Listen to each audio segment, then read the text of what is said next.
All right. Good morning, everybody.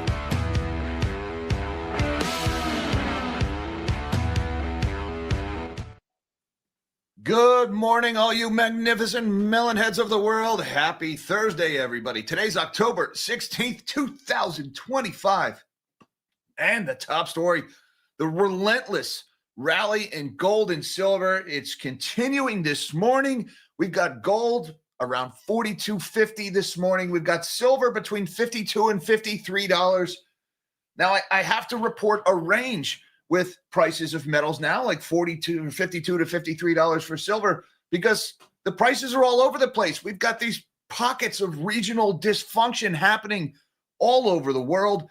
Yesterday, we were talking about how in India, there was this hedge fund or a fund of funds was suspending investments because the silver price was trading at these radical, like 12% premiums to the London price, which itself was like $3 higher than the New York price. Different markets all over the world. It's breaking apart. This morning, we're talking about Japan now. Tanaka Precious Metals Group, one of the biggest retail gold dealers in Japan, just suspended sales. Yo, guys, we're not going to sell metal anymore. What? Yeah, they're just shutting down. Or at least they're not selling small denomination bars. I believe 50 grams or higher. The big bars, they're still selling. The rich guys, you can still play. Little guys, you're out of here. Sorry. Good luck, little buddy. What the heck is going on? Honestly, I don't know, but there is a retail frenzy for metal in Japan happening right now. It's probably got something to do with the recent political developments in Japan. They've got a very pro-stimulus prime minister, was just elected, most likely to become their next prime minister anyway. She's the leader of the Liberal Democratic Party. She wants to do more stimmies, even though Japan is already struggling with the fallout from the last 15 years of stimmies. So monetary policy is getting even more cuckoo in Japan, and people are buying a ton of gold. It's not terribly surprising. And by the way, yesterday, I was asking for comments from you guys. Thank you, everybody who weighed in with their anecdata, as I like to say. I was talking about how, in the States, there's plenty of metal here. You go to these shops, there's plenty of supply. But then I'm hearing these stories that don't really jive with what I'm seeing here in the States about retail frenzies, about how there's just no metal available. I heard from people yesterday in Australia, in the UK, and in Canada, all saying they're either having trouble finding metal, in particular the sovereign silver coin of choice, the kangaroos or the maples or the Britannias. People just cannot get them. And those who can get them, some of the reported premiums were obscenely high. And again, here in the States, not too long ago, you could get American Silver Eagles for $3 over spot. I think those premiums are starting to rise now. The retail enthusiasm for the small denomination physical products is starting to build up. You can see it here, but apparently it's already gone bonkers overseas. So, different pockets of the world, different places, things are going all over the place. You've got U.S. refiners are now turning away junk silver and sterling silver scrap and jewelry. Why? Because there's plenty of the 3.9 fine stuff to melt down. So why do the lower margin, copper dilute stuff? I think there's going to be fantastic deals on constitutional silver here in the States very soon if this keeps up. We've got now millions of ounces of silver is leaving the COMEX in New York. Shout out to my friend Bob Coleman at Profits Plus ID on Twitter, who you should definitely be following on Twitter. He is one of the best out there. Yesterday, 9 million ounces left the COMEX, and it is almost certainly heading to London. You can see it in the prices this morning. The New York price is rising faster than the London price. We're starting to see that gap close. But the interesting thing, at least a few minutes ago, silver was still higher in London. So even though millions of ounces are leaving the U.S. and headed for London, it's still not enough to satisfy the demand in London. The ETFs are still gobbling everything up.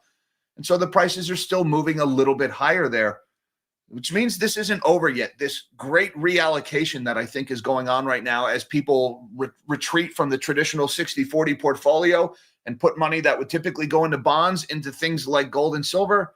It could be early on in that. It could still be early here. Now, we've got Bank of America is out. They're raising their gold price target, and they're calling stagflation now. Uh-oh, that wonderful phenomenon from the 70s that anybody who lived through could tell you horror stories about. Yeah, stagflation is the simultaneous occurrence of runaway inflation and high unemployment, which the Keynesian economists have told us that's not supposed to be able to happen. Whoops, Keynes was wrong again. has a funny habit of doing that. And we've also got gold smuggling in India is on the rise, even though India lowered its import taxes on gold earlier this year to try to stem the tide of gold smuggling. Well, when prices go cuckoo, the smugglers, they look to cash in on it. So we've got that going on. Now, outside of precious metals, there is a wacky story happened in crypto yesterday. Paxos is a stablecoin issuer. They are the partner with PayPal. And yesterday, Paxos accidentally minted $300 trillion of stablecoins. Trillion with a T. Whoops, we created 300 trillion stablecoins. Inconvenience for you. Sorry about that, guys. By the way, for those who don't quite comprehend those numbers, that is more than all of the money in the world that they accidentally minted. Remember, stablecoins are supposed to be one-for-one backed by a US dollar. Whoops, we minted $300 trillion. 20 minutes later, they fixed it. And I'm reading this story and I'm just saying, holy shit, somebody quick, hold up a pack of Mentos before people figure out what's going on there. Sorry about the $300 trillion. Here you go. Oh my God. Guys, this is why I do not trust stable coins. If they can accidentally create $300 trillion and there are no circuit breakers in their system to prevent this from happening, it relies on some human error detection, then that means there is nothing stopping these people from creating, I don't know, $300 million and just giving it to themselves at the expense of everybody holding one of their coins. I do not trust stable coins. Also going on this morning, we have got Taiwan Semiconductor is out reporting a huge surge in profit, 39% year-over-year increase for the biggest chip maker in the world. That is courtesy of the greatest capital destruction in the history of mankind. That is the AI mania. And that's happening just as there's a brutal op-ed in Bloomberg this morning taking down Sam Altman a peg or two over the fact that he promised us curing cancer, and instead we're getting porn slop. All right, who had porn slop in their 2020s bingo card? Meanwhile, Singapore's sovereign wealth fund is suing Chinese EV maker NIO over inflated revenues. It looks like this Chinese EV maker was channel stuffing with their batteries. We got the holiday job market here in the United States appears to be rather doo-doo this year. The number of people looking for a job far outnumbers the number of people, or the number of jobs that are available, or at least that's the rumor. We wouldn't know because we don't get any economic data. The government shutdown is in its third week. So you guys want to get your stuff together in Washington, D.C. over there? I don't know, maybe even cut spending while you're at it. Silly rabbit, cut spending. We all know what they're going to do. They're going to cut a deal where they increase spending in exchange for other increased spending. And we wonder why gold is $4,250 and climbing. Beginning to think these two things just might be related. We've got Nestle is laying off 16,000 workers, mostly white-collar workers. There's that white-collar recession again. And, of course, the stock market just loves job destruction. That stock is way up on that news. And there's kind of a hilarious, kind of not story going on with banks and private credit. Ever since Tricolor and First Brands, we have had some finger pointing between the banks and the traditional finance and private credit, which is the non-banks, which is people pretending to be banks, even though they're not banks. What's the worst thing that could happen? Don't answer that. Well, yesterday, Jamie Dimon made a statement about cockroaches pertaining to the losses from Tricolor and First Brands. And it seems like some of the CEOs in the private credit space kind of got their panties in a bunch over that one. And they're kind of like arguing back and forth right now. And it's cute and it's funny and it's kind of hilarious until you realize the reason they're fighting is because probably hundreds of millions, maybe even billions of dollars going up in smoke, and they're going to make a mess in the bond market, and they're probably going to fail small regional banks over it. But then one day we're all going to look back on this and laugh, and it's going to be great. Guys, we got a lot to talk about this morning. How about we shrink my big million of a head and let's see what's going on in the world of finance. Don't forget that like button and that subscribe button right next to it. For you new guys, come on back tomorrow because we do this every day. Come have your coffee with the Melon Heads as we go through markets.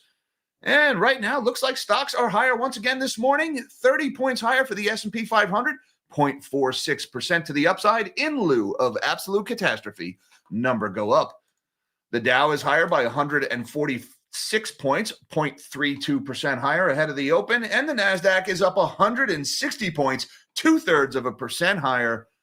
Number go up. Stocks are up across the board this morning. We've got the U.S. dollar is a little bit weaker here, down 9 basis points, 98.58 for the DXY. Looking over at the bond market, we've got yields moving a little bit lower here. The 30-year Treasury, 4.624. That's off by 1.5. The 10-year yield is at 4.036. That's lower by 1 point. The 2 years at 3.497, off by almost 1 point. And even the 1 month is down, 4.088, off by 1 basis point. Further rate cuts at the end of this month seem to be virtually guaranteed at this point. Looking over at Bitcoin, we're a little bit lower once again this morning here, $111,278 for Bitcoin. They're saying it's higher by $400. We're right about where we were yesterday. The one thing I can't help but notice here, around about 5:30 a.m. Eastern time this morning, WTF was this. We had like a $3,000 sell-off and then an instantaneous $4,000 buyback. That little guy? Nah, I wouldn't worry about that little guy. Somebody want to tell me WTF that was? It was not the Paxos story, which was freaking hilarious, by the way. Take a look at this one. PayPal's crypto partner mints a whopping $300 trillion worth of stablecoins in a technical error. And as the Bobs would say, we fixed the glitch. So don't worry. These things just sort of sort themselves out. Paxos, the blockchain partner of PayPal, mistakenly minted $300 trillion worth of the online payments giant stablecoin on Wednesday in what the company called a technical error. Market watchers had spotted the enormous injection of the PayPal PYUSD stablecoin on Etherscan, a block explorer and analytics platform for the Ethereum blockchain. Paxos had mistakenly minted the stablecoins as part of an internal transfer before it immediately identified the error and burned the excess PYUSD, the company said in a social media statement. What is this internal transfer that they were doing? They were transferring money to themselves and they accidentally made it $300 trillion. Was it supposed to be a smaller amount that nobody was supposed to notice? Just asking. This was an internal technical error. There is no security breach other than creating more money than ever existed in the blink of an eye. Customers' funds are safe. Can't help but feel a little unsafe here. We have addressed the root cause. PayPal didn't respond to an inquiry from CNBC outside of regular business hours. Transactions on Etherscan showed that the mistake had been fixed after about 20 minutes. So for 20 minutes there was $300 trillion worth of this stablecoin in circulation. Don't worry, guys. I'm sure there's nothing to worry about here. I'm sure we'll all just look back on this and laugh.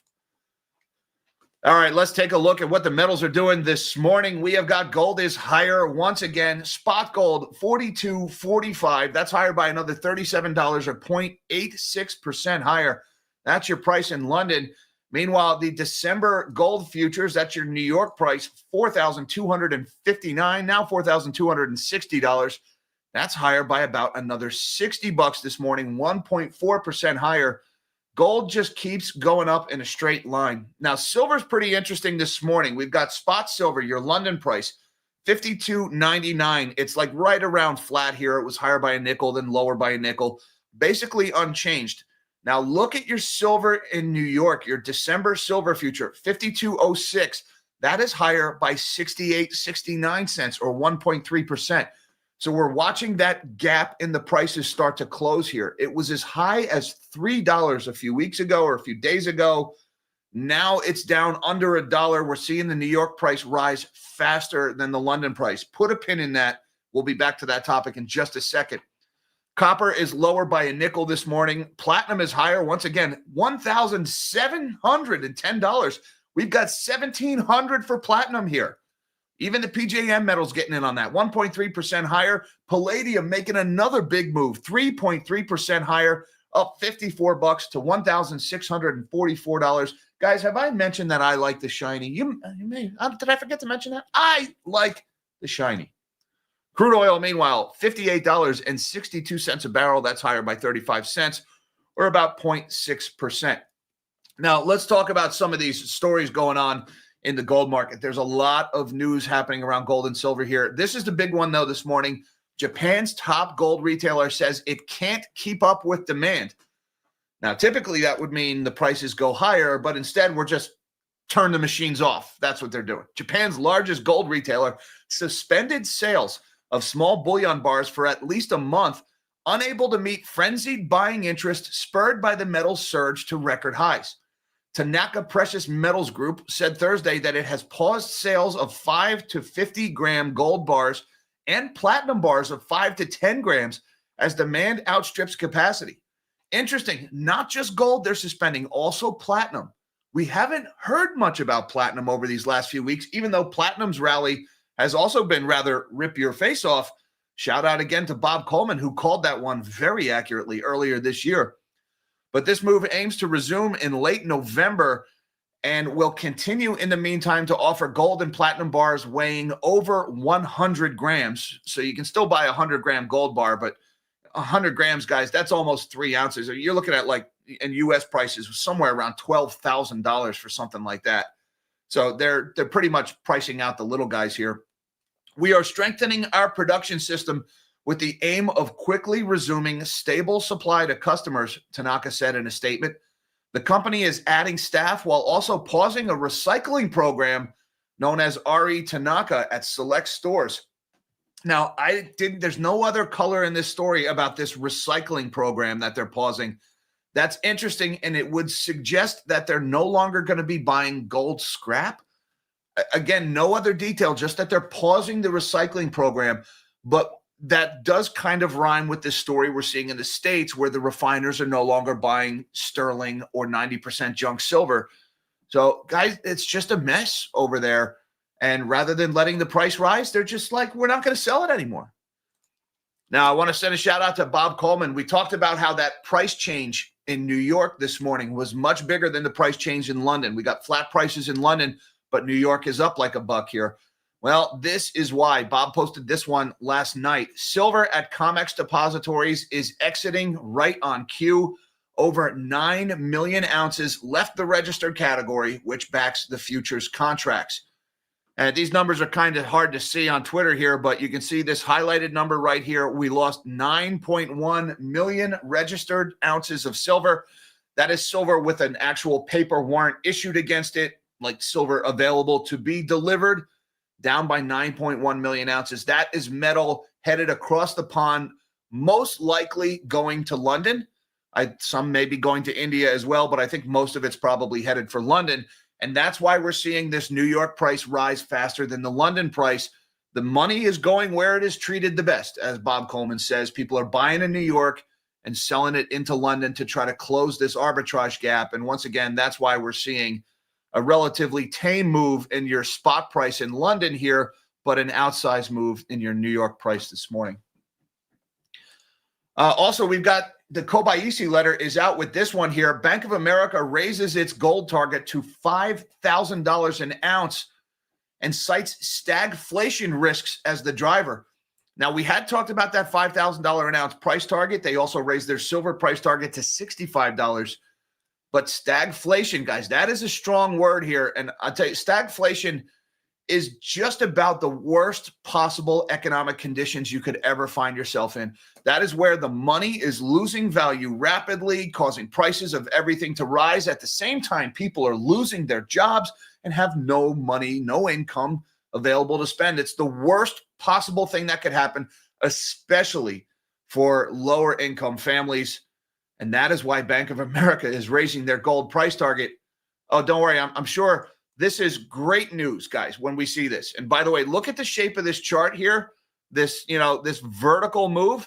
That is pretty much exactly what happened during the stagflation of the 1970s, isn't it? It's starting to rhyme a little bit. Now, it's also worth noting, guys, I am not in the business of calling a top in gold here, but when we get these big vertical moves in gold like we've had, there is typically a big sell-off and a pullback, and we end up settling at a level that was sharply higher than our starting point, but also well off the highs. We had the same thing happen following the dot-com bubble and the GFC. We had a big move higher in gold, then a little bit of a sell-off, and we settled higher than we started at, but well off the highs.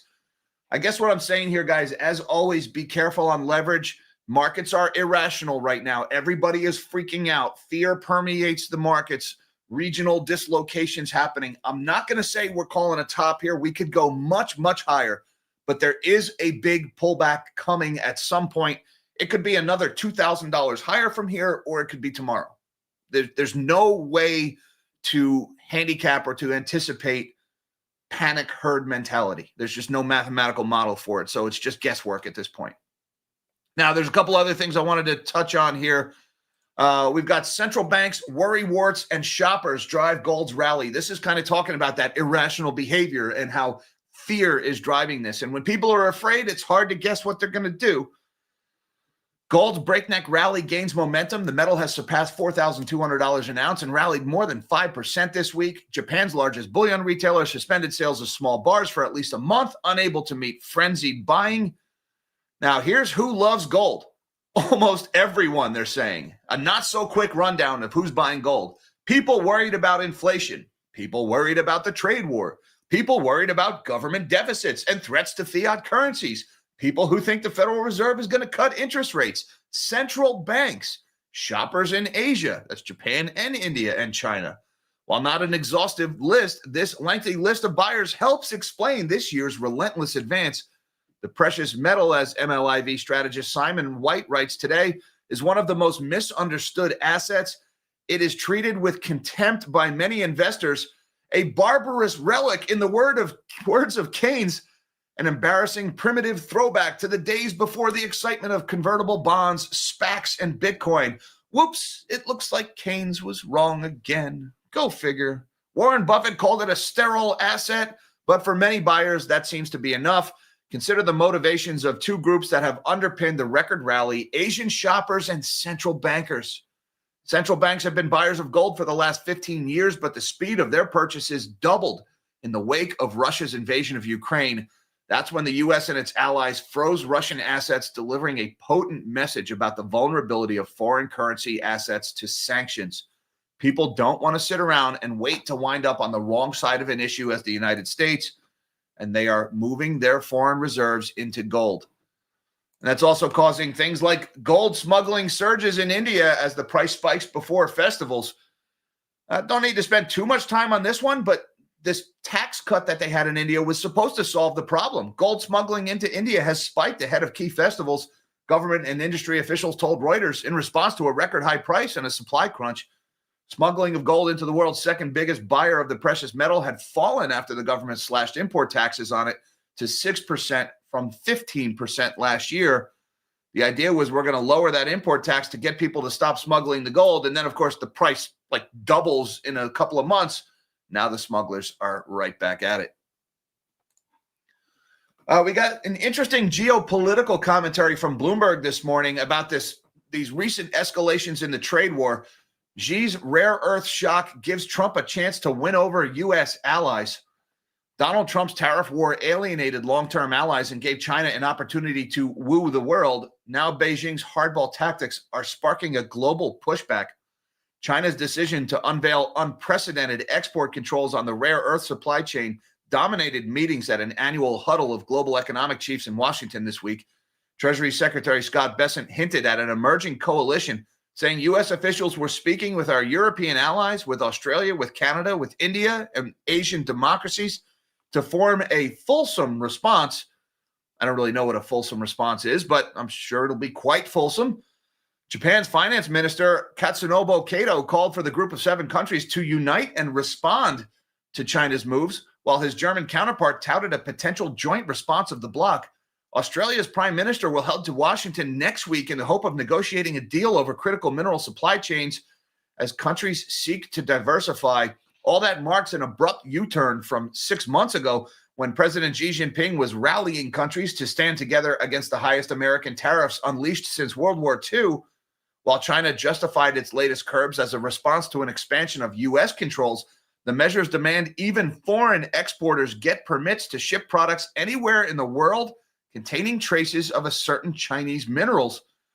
The biggest risk is that Chinese government overplays its hands, says Christopher Better, Deputy China Research Director at Gavikel Dragonomics, whatever the heck that is. Disrupting global rare earth supply chains could create the impression that Beijing is inflicting pain on a wide swath of countries for no obvious reason. So we've got a little bit of, the main fight here in this trade war has always been the U.S. versus China.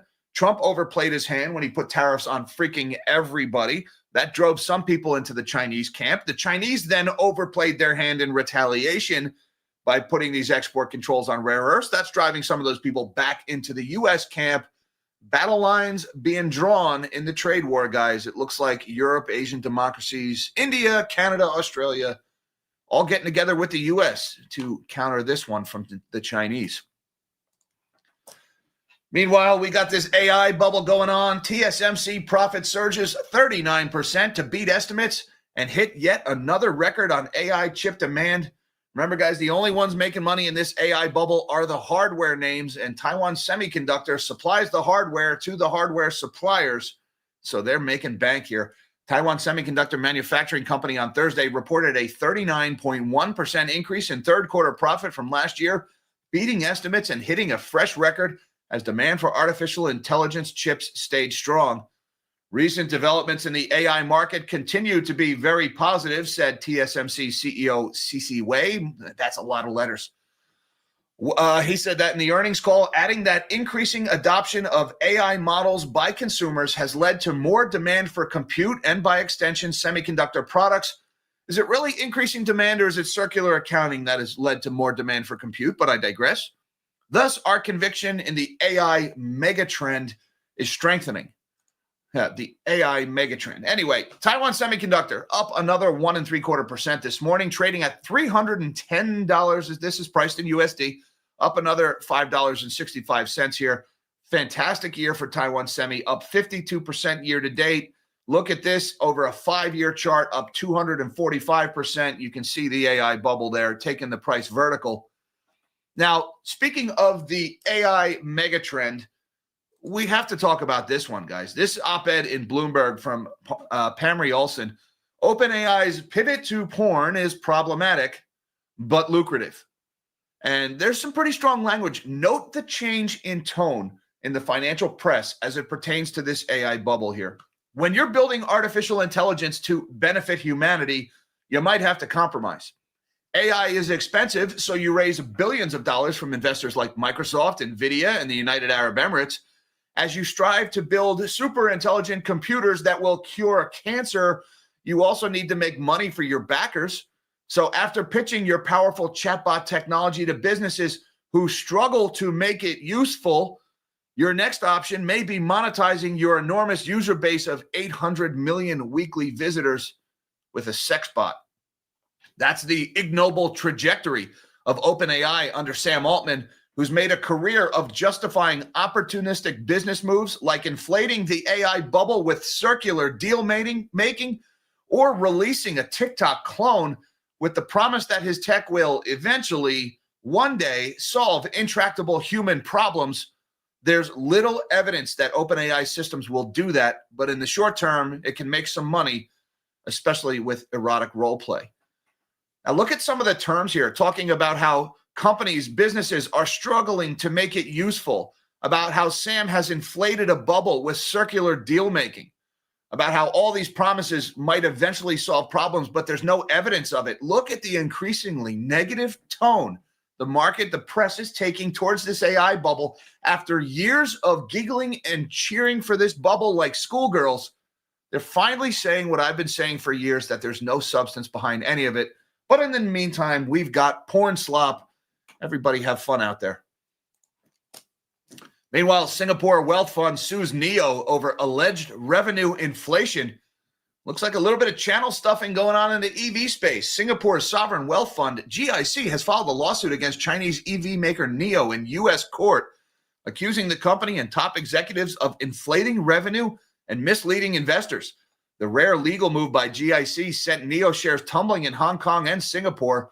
The complaint centers on NEO's accounting for sales to an affiliate, NEO Battery Asset, or Weining in Chinese, which allegedly bought batteries up front so NEO could book full revenue immediately, even though customers were paying gradually through subscriptions. The filing argued that such income should have been recognized gradually, not all at once. And guys, what they're talking about there, that is channel stuffing.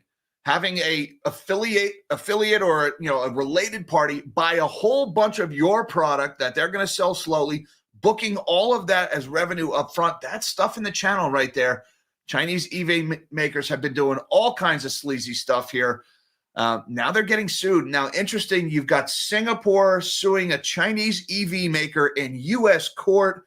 I don't know what kind of recourse you really have in U.S. court with a Chinese company, but probably a little bit of trade war connotations going on here as well as the fact that the world just piled into this EV bubble, even though there was very little evidence to support that the market really wanted it. Meanwhile, we got more worries about the job market this morning. Job searches for the holiday season soar with full-time roles scarce. At least that's what we think it is because we're not getting any jobs data. Shut out of full-time work, many job seekers appear to be doing the next best thing and hunting for a holiday season gig, according to research from the job search platform Indeed. Searches for seasonal jobs were up 27% at the end of September compared to a year ago, and surged 50% from 2023, according to Indeed. The outsized demand from job seekers compares with only a modest 2.7% pickup in seasonal job postings from employers, suggesting even temporary holiday roles will be hard to come by. And by the way, that 2.7% pickup in job postings, if it follows trends of the last few years, those are fake job postings. Most people have expressed a lot of frustration that there's all these jobs posted. You apply for hundreds of jobs and you get no phone calls because nobody is really hiring. But look at the desperation for work. Searches for seasonal jobs up 27% over the last year, up 50% over the last 2 years. That is people desperate to find work, almost certainly predominantly younger workers. What we're seeing in the seasonal hiring market is what we're seeing in the broader market, said Corey Stahl, a senior economist at Indeed, in an interview. People are going out and looking for jobs and just finding fewer of them going around. At least that's what the anecdata and the stories in Indeed's data would suggest, but we have no way to verify because the Bureau of Labor Statistics did not produce the non-farm payrolls report for the month of September. Meanwhile, we've got more job layoffs coming out here. This is not going to help with the holiday job search. Nestle jumps 8% after consumer goods giant announces plans to slash 16,000 jobs. Nestle's earnings were pretty good. At least they beat expectations, but it's the layoffs that are getting all the attention here. Nestle said Thursday it will cut 16,000 jobs as the firm's new CEO, Philip Navratil, looks to accelerate a turnaround at the consumer goods giant. In a bid to improve operational efficiency, the firm said it will cut 12,000 white-collar jobs, and a further 4,000 roles will be reduced over the next 2 years. Look, white-collar recession, middle management, office dwellers, cubicle dwellers continue to get laid off. I think these layoffs are going to be predominantly in Europe. The article didn't go into the geography of these layoffs, but Nestle, I believe, is a predominantly European company. But check out the move in the stock. This market loves layoffs. Let's refresh here. Up 8.5%, $82.56 Swiss francs. This is the Swiss quote here, but it is up 8.5% on this news of cutting jobs. It's kind of the sad reality, guys. When you cut people, the stock market rewards you. It's kind of a perverse incentive. And the last one I want to talk about this morning. This story is kind of funny, kind of not. Banks and private credit clash after Diamond's cockroach barb. On Wall Street, everyone's a friendly rival until the losses start. A pair of blowups in the credit market have sparked a war of words over whether banks or private credit firms are better positioned to weather a broader downturn. Now, here's a hint. They both suck because the private credit has lent money to people who can't pay them back, and private credit got that money by borrowing it from the banks in the first place. They're all exposed to the same garbage. They just don't want to admit it. JP Morgan Chase CEO Jamie Dimon used his bank's losses from auto lender Tricolor Holdings to say there's never just one cockroach, a quip some of his non-bank rivals have taken as a shot at them. Blue Owl Capital boss Mark Lipschultz fired back, saying the issue was in loans that banks led, so Dimon should be scouring his own books if he wants to squash more bugs. saying, Jamie, hey, the problem was you loaned the money to the private credit that loaned the money to First Brands, so it's your problem. You haven't done your DD. They're both right. They're both wrong. Lipschultz's remarks gave voice to the sentiments of a swath of private credit executives. They privately complained that sloppy diligence from banks on Tricolor and car parts supplier First Brands Group are instead being held up as evidence of growing risks enabled by newer players muscling into lending. There are people who have meaningful parochial interests in the industry not continuing to grow and succeed, Lipschultz said of the scorn heaped on private market players. Blackstone's market cap exceeds the market cap of most financial institutions in the world today. It's not as if that's not coming from someone. And of course, those people don't like it.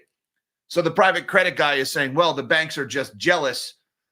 It's kind of petty. This is like schoolgirls fighting here, but it's pretty interesting to see this going on. Let's see. There was some good stuff here. This week, Diamond seized on a technical dynamic that has animated credit investors and attracted bets against such vehicles by sophisticated hedge funds. In particular, many of the biggest private credit business development companies are trading at a notable discount to their net asset value, indicating that shareholders don't believe they're able to recoup their investment in full if they pulled the money.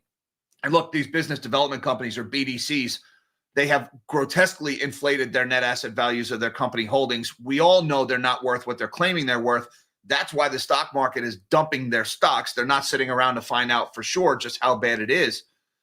Other signals of stress are flashing too, with the percentage of payment in kind in BDC portfolios. A tool to defer paying cash interest continues to rise. Shares of Blue Owl have tumbled 27% this year, and its BDCs have languished. Blue Owl's business development company counts about 14% of its investments as PIK, or payment in kind, meaning that some or all of the interest is being deferred until maturity. Now, what that PIK means is these companies don't have the money to pay the interest on their debt. And so what they're doing is payment in kind. Oh, we can't pay you, so here's a chunk of our company instead.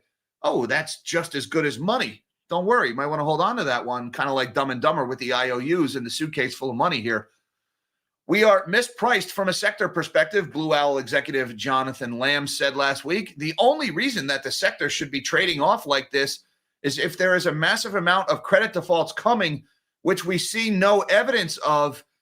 Maybe this is Blue Owl Capital trying to defend their payment in kind.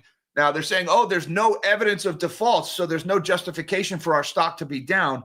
Maybe the reason there's no evidence of defaults is because when the companies that owe you money don't pay, you just put them as payment in kind, and you basically make excuses for them not paying instead of putting them in default. You see the problem here? This is why the net asset value of these companies isn't worth what these companies claim, because the companies don't make money and they're not paying back their debt, but the people who loan them the money are afraid to foreclose on them. So they're just doing payment in kind while saying, we don't see any defaults. Oh yeah, no defaults here. We can't see anything. Just close your eyes and all of a sudden you can't see them. As always, guys, be very careful in these names. I think there is a reckoning coming in private equity and private credit. And I just want to say thank you very much. Wow. Look at this one from Grandpa. Thank you, Grandpa, for the generosity. Appreciate the red one, sir, very much. He says, may the Lord heal its and speed her recovery. Its is in reference to our moderator, Nan, who has been unwell for the last couple of weeks. Nan, we miss you very much. Please get ready better soon. Grandpa, thank you so much for the generosity and for the thoughts and prayers for Nan. Nan, speedy recovery, please. Melonheads are wonderful people, by the way. Thomas Owen says, well, first of all, Thomas, Owen you a debt of gratitude. Thank you, sir, for supporting the channel. He says the average portfolio has 0.5% allocation to gold. Oh, my God, that is low. If that goes up to just a quarter of what Morgan Stanley is recommending, that's 10x from what it is now. You're right here, Thomas. First of all, thank you for that data point. I had no idea how underexposed to gold the average portfolio was. I knew it was low. I knew most it was nothing, but the average is just 0.5%. Wow. Now imagine if 60-40 bonds and stocks and bonds becomes 60-20-20, stocks, bonds, and gold. If we go from an average of 0.5% to an average of 20%, how many trillions of dollars of liquidity flowing into the gold market is that? And what does the price do? Maybe some of you quants out there can tell me. I won't even try to guess how high gold could go in that situation. And right now we're headed that way. I don't know if it will continue. We're talking mob mentality, a stampede into gold. How long will a stampede happen? How long will it take to stop? I don't know of a mathematical formula for calculating that. But if it goes on, then $4,250 gold will look low based on where this could go. Thank you for that data point and for the support of the channel, Thomas. Wow, only 0.5%. Hunt and Cover, thank you, sir, for the generosity. Appreciate the super chat, and it is good to have you back as well, sir. He says, get some shiny Jack. I hear tinfoil has zero premium. Yep, we haven't seen the FOMO in the tinfoil market just yet, but I don't think you need the tinfoil hat to imagine gold could continue to rally here. All the reasons propelling gold higher, the government's fiscal recklessness, central banks' monetary debasement, none of those problems are getting any better. All of those problems are getting worse. And so gold could continue going here. And if you ask me, this rally in gold is just long overdue. Gold is just catching up to where it should have been all along, not like running vertical. And, look, guys, we've all sat and watched these speculative asset bubbles. We've watched cryptos, like Fartcoin went to multi-billion-dollar market caps. We watched the AI bubble go to ridiculous proportions, $4.5 trillion, almost $5 trillion of market cap on a freaking accounting scam. Private equity valuations blowing away. Who's going to look at all of those manias and how ridiculous they got, and then look at the gold chart and say gold is at a top? How do you say gold is at a top? I mean, you can't even call it top and all this other bullshit that we all know is worthless at this point, and yet everybody's just kind of pretending it's still worth that. How do you look at gold and call it top? I'm not even going to try. Thank you very much, Hunt and Cover. Thank you for the good vibes and for the tinfoil hat opportunity. Appreciate that very much. Uncle Fetster says, happy birthday to my man, Metal Seer. Happy birthday, Metal Seer. Did not realize it was your birthday, sir. Happy birthday to you. And thank you, Uncle Fedster, for being a Melonhead member for 19 months, for supporting the channel, and for sharing the good vibes this morning. Dan Hadeen, what's going on, brother? He says, Costco online has been out of gold and silver for weeks. Thanks, Jack. Now, is that may be your local Costco? I was talking to a viewer yesterday who said there was some gold available at Costco, but that the premium, I think it was 150 over spot for the Costco gold bars. So I think that might be a local situation, Dan, and may not be a national one. Don't quote me on that because the Costco page is not something that I typically check, but I am seeing premiums rise, and I am starting to see certain items go out of stock. And, of course, all the anecdotes I got yesterday from people in other countries, Canadians who can't find metals, Australians can't find kangaroos, the situation in Japan, the ETFs in India, people in the UK can't get Britannias.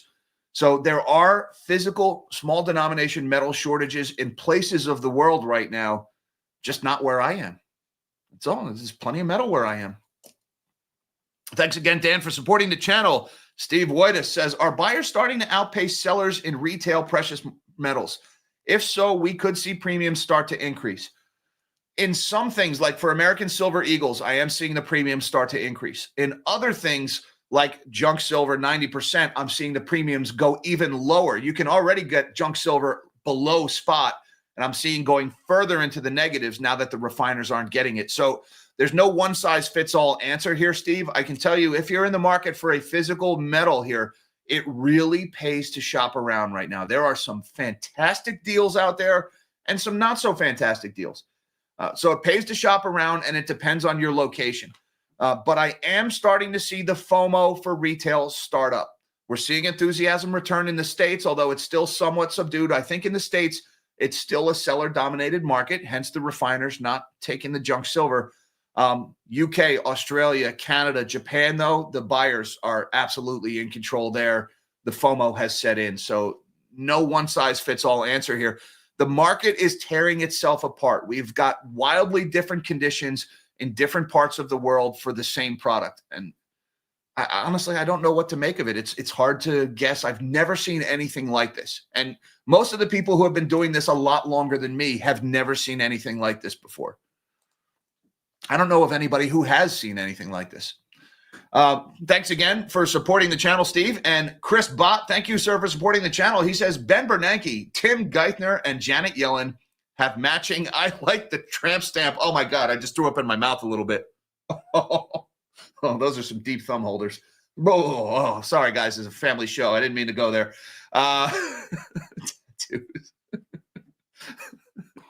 Guys, I try to do like the improv and the spontaneous thing. This is a live show. I have no time to rehearse. Who the hell could anticipate a comment like that?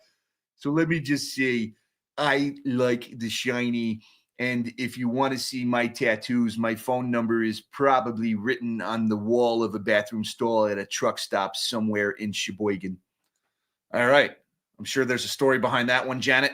We'll have to leave that for another time, though, because this is a live show and we got to move on. Chris, what the hell, mate? Thank you for supporting the channel. Gordon Guanu. Yeah, this has been a batshit live show. Let's go to Mr. Guanu.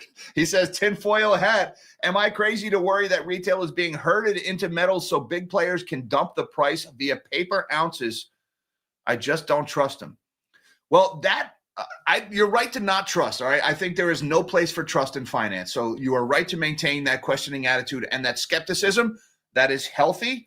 Hold on to that, but don't let it paralyze you. Easier said than done, by the way.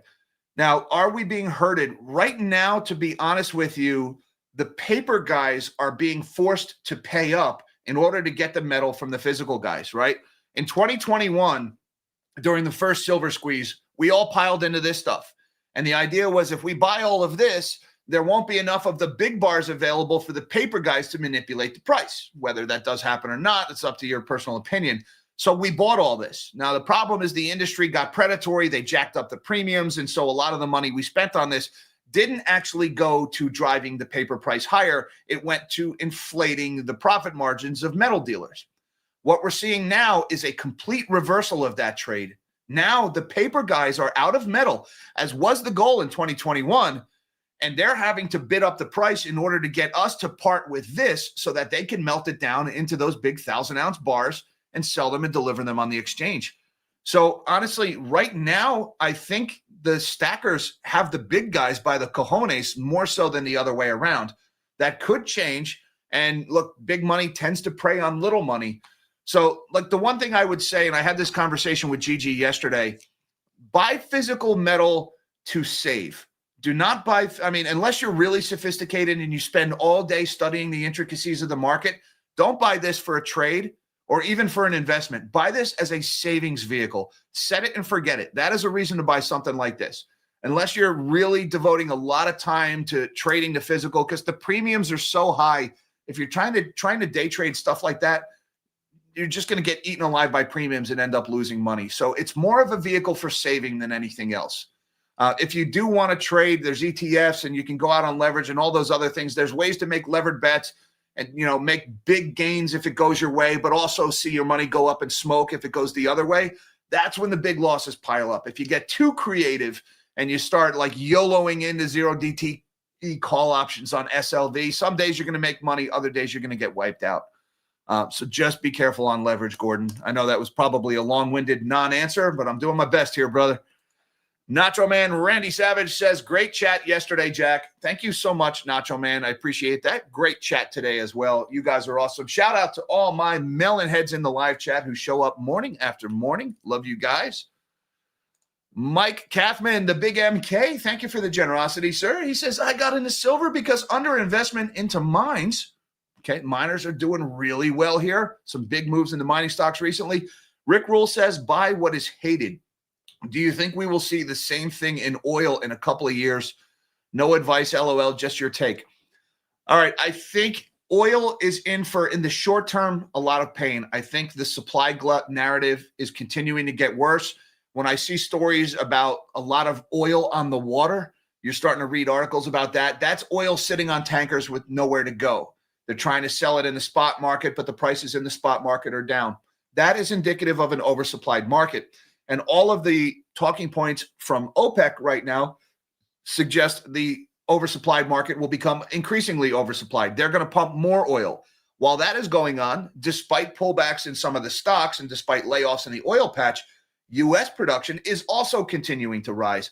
So we got prices heading lower, but supply is still going up, and it's starting to pile up on the water. So that tells me short-term oil going lower. That being said, if we get oil down, like in the 40s or the low 30s, that is definitely a buying opportunity. It never stays there long. So that is my take on oil. For now, I think lower is the direction. Thank you, Mike Kathman.